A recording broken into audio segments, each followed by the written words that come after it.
नमस्कार बच्चों, कैसे हैं आप सब। आज हम रस के बारे में पढ़ेंगे। रस किसे कहते हैं?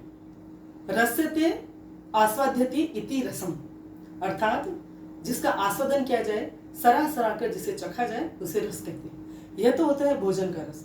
भोजन में हमें कोई विशिष्ट व्यंजन या पकवान पसंद आता है तो हम उसे बार बार खाना चाहते हैं और बार बार सराह सराह कर उसकी प्रशंसा करते हैं। तो इस प्रकार से वह हुआ भोजन का रस जो हमें आनंदित करता है। इसी प्रकार काव्य रस होता है, एक साहित्यिक रस होता है। जब काव्य को पढ़ने, सुनने या नाटक आदि को देखने से हमारे हृदय में आनंद की सृष्टि होती है या हमें आनंद की प्राप्ति होती है, उसे हम रस कहते हैं।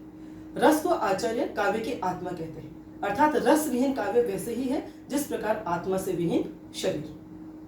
रस की अनुभूति की क्रिया या रस के उत्पन्न की प्रक्रिया को भरत मुनि ने इस प्रकार कहा है, विभावानुभाव व्याभिचारी संयोगाद्रस निष्पत्ति ही। भरत मुनि ने कहा है कि विभाव, अनुभाव और व्याभिचारी भावों के या संचारी भावों के संयोग से रस की निष्पत्ति होती है। इससे ये जाहिर होता है कि रस के लिए विभाव, अनुभाव, व्याभिचारी भाव और स्थायी भाव ये चार तत्व होते हैं। तो हम रस को इस प्रकार परिभाषित कर सकते हैं कि काव्य को पढ़ने, देखने, सुनने, काव्य या नाटक को पढ़ने, सुनने, देखने से हमारे हृदय में स्थित स्थायी भाव, जिनमें से रति, शोक, उत्साह आदि में से कोई एक के निष्पन्न होकर प्रकाशित होने से जिस अलौकिक आनंद की प्राप्ति होती है उसे हम रस कहते हैं। तो रस की सामग्री होते हैं, ये रस की सामग्री जो होती है वो रसानुभूति में सहायक होती है। रस के अवयव कहते हैं उन्हें। रस की जो सामग्री होती है उसे ही हम रस के अवयव कहते हैं। रस के अवयव होते हैं चार: स्थायी भाव, विभाव, अनुभव और संचय भाव। अब मैं बताती हूँ कि हम ये अवयव किसे कहते हैं। स्थायी भाव किसे कहते हैं? सहृदय के अंतःकरण में जो भाव वासना या संस्कार के रूप में स्थायी भाव स्थायी रूप से या सदैव विद्यमान रहते हैं, उन्हें हम कहते हैं स्थायी भाव। इन्हें स्थायी इसलिए कहते हैं कि ये सदैव विद्यमान रहते हैं। इन्हें कोई भी विरोधी या अविरोधी भाव हृदय से तिरोहित नहीं कर सकता। हम सबके हृदय में ये स्थायी भाव हमेशा विद्यमान रहते हैं। ये रस के मूल या जड़ कहलाते हैं, क्योंकि रस की निष्पत्ति में यही सहायक होते हैं या स्थायी भाव ही जाकर रस के रूप में परिणत होते हैं।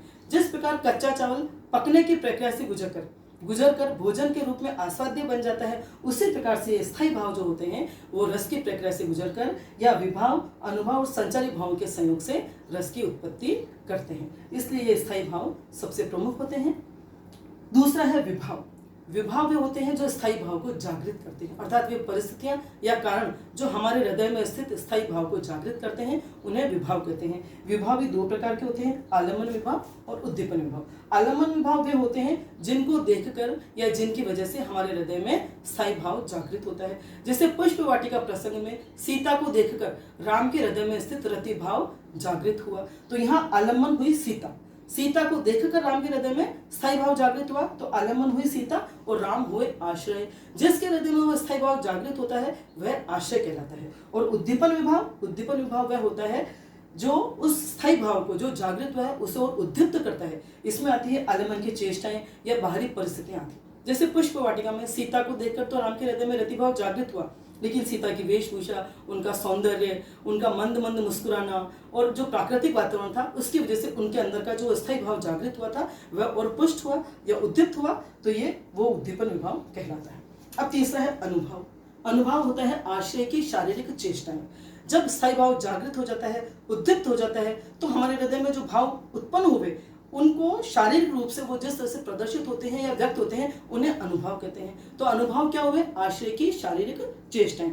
जैसे राम के हृदय में रति स्थायी भाव जागृत हुआ, पुष्ट हुआ, उद्दीप्त हुआ और उसके बाद उनके चेहरे पर जो या हाव भाव में जो प्रेम झलकता है या वो मंद मंद मुस्कुराते हैं या अपलक सीता को देखते हैं या रोमांचित होते हैं, तो ये होती हैं उनके अनुभव। अनुभव भी चार प्रकार के होते हैं: आंगिक, वाचिक, आहार्य और सात्विक। आंगिक वे होते हैं जो आश्रय की शारीरिक चेष्टाएं होती हैं, जो शरीर या हाव भाव की तरह प्रकट होते हैं, उन्हें हम आंगिक अनुभव कहते हैं। वाचिक अनुभव प्रयत्न पूर्वक वाणी का व्यापार, वाणी या वचन के द्वारा व्यक्ति अपने भावों को अभिव्यक्त करता है, वो कहलाते हैं वाचिक अनुभव। आहार्य का अर्थ होता है आरोपित या कृत्रिम वेशभूषा। जैसे हाथ से रस उत्पन्न करने के लिए या हंसाने के लिए जोकर जो कृत्रिम वेशभूषा धारण करता है या कृत्रिम श्रृंगार और मेकअप करता है, तो वह कहलाता है आहार्य अनुभव। और चौथा है सात्विक अनुभव। बिना किसी प्रयास के अपने आप जो आशय की शारीरिक चेष्टाएं होती है वे कहलाती है सात्विक अनुभव। जैसे स्वेद, रोमांच, किसी की सुंदरता को देखकर हम ठगे से खड़े रह जाते हैं, या हमारी आवाज बंद हो जाती है, या हम अपलक देखते रह जाते हैं, तो ये सब सात्विक अनुभव कहलाते हैं। अब चौथा है संचारी भाव। संचारी भाव वे होते हैं जो स्थायी भाव को पुष्ट करने के लिए हमारे हृदय में या भावनाओं में आते और चले जाते हैं। जिस प्रकार पानी में लहरें आती है, चली जाती है, बुलबुले उठते हैं, चले जाते हैं, उसी तरह से संचारी भाव जो है वो स्थायी भाव को पुष्ट करने के लिए